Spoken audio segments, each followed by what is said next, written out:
மகாபாரதத்தில் விஷ்ணு பகவானுடைய வாகனமான கருடர் எப்படி பிறந்தார் அப்படிங்கிறத ஆதிபர்வால வியாச முனிவர் சொல்லியிருப்பாரு. கஷ்யப்பர் அப்படிங்கிற முனிவருக்கு 2 மனைவிகள். அவங்களுடைய பேர் கத்ரு, வினதா. கஷ்யப்பர் அவங்க 2 பேருக்குமே கல்யாணத்தப்ப வரம் கொடுத்துருப்பாரு. கத்ரு எனக்கு 1000 பாம்புகள் குழந்தைய பிறக்கணும் அப்படின்னு சொல்லிட்டு வரம் கேட்டிருப்பாங்க.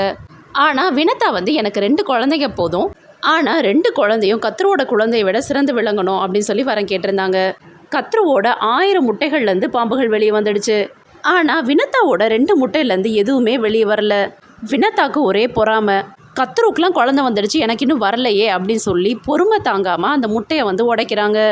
அதில் இருந்து அரைகுறையான உருவான ஒரு மனித உடல் வருது. அந்த குழந்தை அவங்க அம்மாவுக்கு சாபம் கொடுத்துருது.